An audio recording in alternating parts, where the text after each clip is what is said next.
means surrounded. Just God is going to surround you. See, that's what your praise gives you. It gives you offspring. Maybe one day I'll do a little bit more study on that one because I kind of liked that when I hit it the other day. But there's so much there that our praise will gain us if we will stay in our praise. 1 Chronicles 4, verse 1. I was close. I was right there. I'll never remember it all anyway. It was something I just passed through. But when we're sitting there looking for something in our praise, and we go back to praise, and we come to church on a Sunday morning, and we're sitting here, and somebody hurt our feelings on Tuesday afternoon, and we carried it. Talking to myself. We carried it right on into the church. God knew it wasn't going to be easy to praise Him. That's why He said, offer yourselves continuously as a sacrifice of praise. That we carry that causes us not to praise. I want to help you this morning protect that. Because when Nehemiah came over, one of the first things that Nehemiah done was take a ride around the city at night by himself.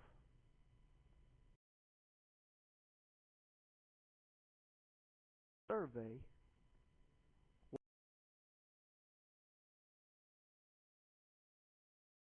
There's a time in your life ride around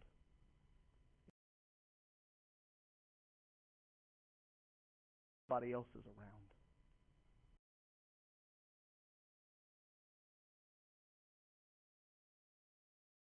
Causing you.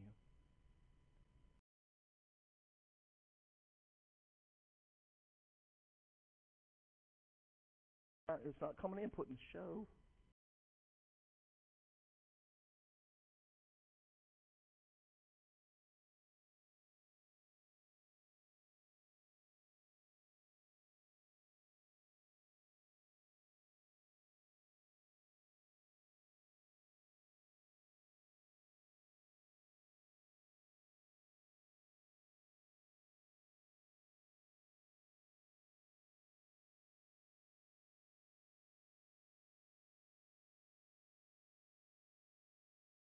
That one.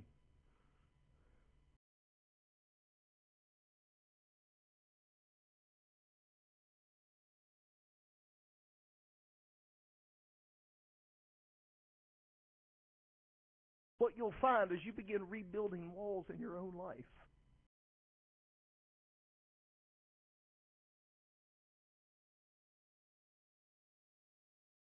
Because you're healing something up.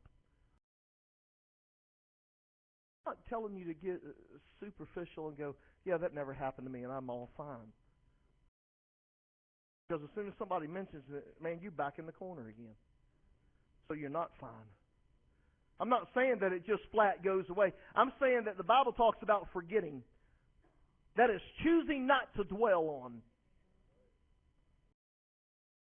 Some of us forget some things sometimes. But the things that hurt you and scarred you, hang out for a while. They try to take root. They try to pull out some bitterness in you. So I just wonder this morning, how many of you are sitting here praising because of the hype? What happens when the music gets turned off? What happens when the lights go out? What happens when you don't have somebody holding your hand? Where do you go then?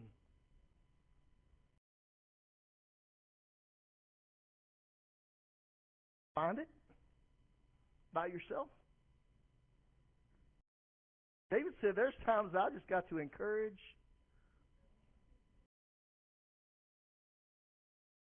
Act like you don't know. What you need to do is recite these things when you're facing opposition.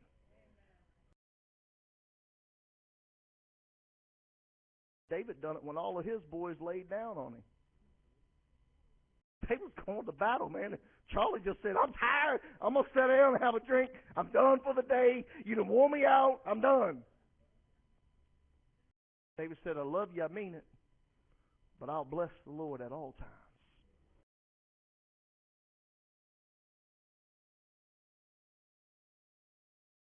What is it? What is it that's got you? There's something there you've been trying to shake loose and you just can't because nobody's come and talk to you about it. God's not giving someone a word of knowledge where they just come up and say, brother, I know what you've been doing. You've been eating way too much pork. I got to loosen you up somewhere. Y'all start to get tight. Is that what you're waiting on? You've already gotten a word of knowledge from God when you was reading His Word. Got more knowledge than any other man can give you. More wisdom. What's holding you? What causes you to praise with your lips and not with your heart? This word's healing some people up this morning. Because we just think that we can come in and we can praise and it's just going to fall off and it's never coming back. I got news for you. When you walk out those doors, Satan and every one of his little imps is lined up waiting on you. They said, oh, you thought you got you even took your shoes off this morning, didn't you? And then up jump a corn tomorrow morning. What is it? Is there something there in you?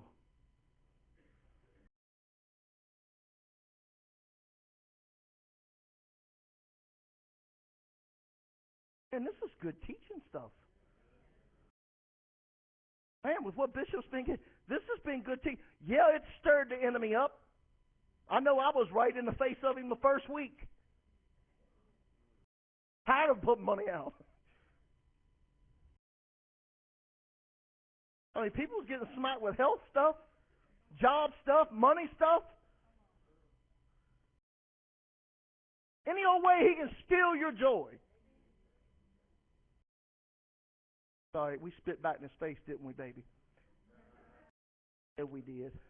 Rode right on back down the road and seen somebody that need a hamburger, and we went and got one. And that's out of my comfort zone. I don't just stop and give everybody money and food and drink. It's just not me. I don't do it all the time. I don't get drug into that. I don't get pulled like that all the time because she's here. She gets it. I just have to go, yes, dear, and we'll take a left. But this day I said, okay, Satan, you got me on this side. Let me get you on this side. And we went up and gave him some chicken filet. Hot cup of coffee smelling good. I wanted to drink some. How are you protecting your praise? See, some of us just get discouraged. Man, I didn't have to do that. And we go home, we're mad, we just hateful and kick a cat and all that other. And God give you opportunities all along the way to counteract. We soon forgot about what we had to do. Out of him, we prayed for his food going down the road. Father, just bless his food. Give him shelter. Give him means. You got to get your mind off yourself. Boo-boo, this ain't about you.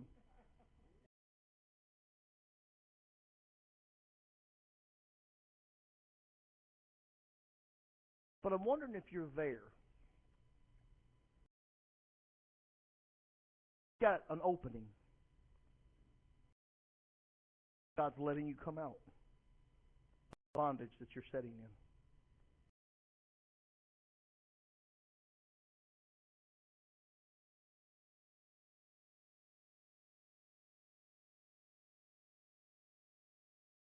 God, there's always hope. Never count God out.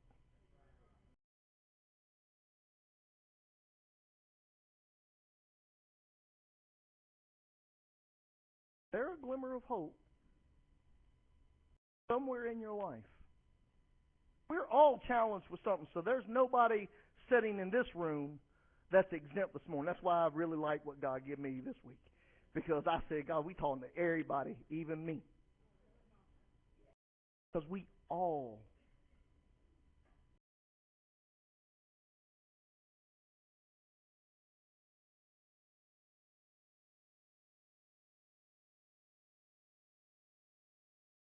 fighting something right now that might be a little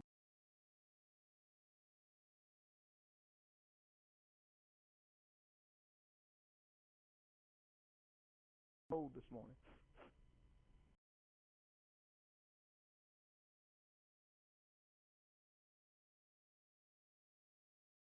Walked in this morning, you seen a bunch of bears laying in the middle of the floor.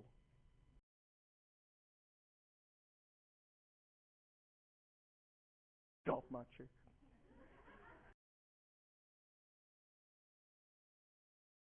I've done it for a reason, because what they faced when they got back to rebuild.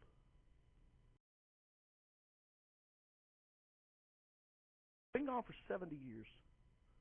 I can only imagine trouble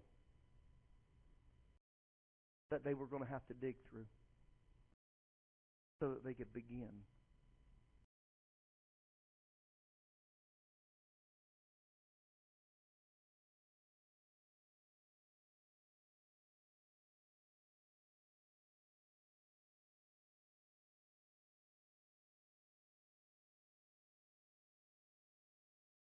I want you to think anybody's trying to pick you out, so I'm not going to try to pinpoint any one thing. I will ask you this.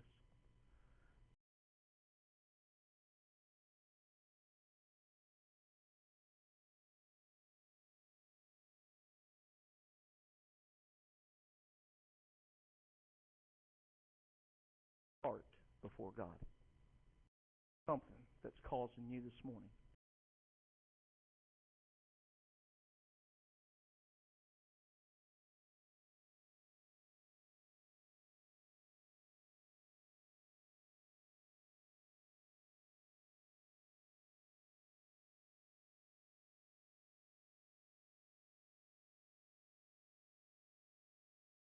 Put God's work back in motion. Struggling with something. Don't care what it is.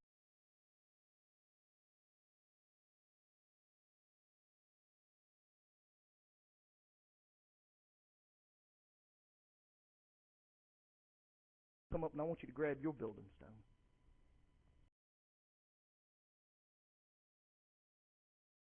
Set some building stones down. We're going to begin to build a wall. A wall in our own life that comes together and begins to protect our praise. No more am I going to have to fight and struggle with the pain of a past hurt. I want to build that wall so that it will protect my praise. Who's next? Who wants to grab one? And we're going to build them a little differently. We're going to build a little differently. We can have some that are standing straight up. You can have some that are just still laying. But there's a work that has to be done. See, when we start building the walls and there's a work, everybody is set to their own work. Everybody, I don't want you to leave. I want you to come stand. I want you to stand right behind the chair that you're putting down, and I want to help you.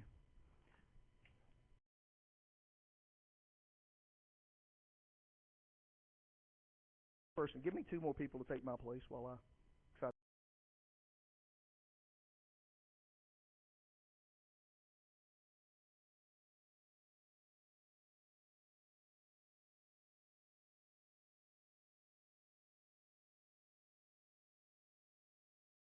Let her sit on hers. There are times, that's what inhabit means, to sit down. She's going to inhabit. Sit right on it. Sometimes we have to do it. Sometimes we got to be like we got to be like the Israelites when they're crossing over the Jordan. We got to step out into the water. There are some things that's got to be washed out from underneath their feet in order for us to cross over into what God's got for us. Now, this is what I want. I need one person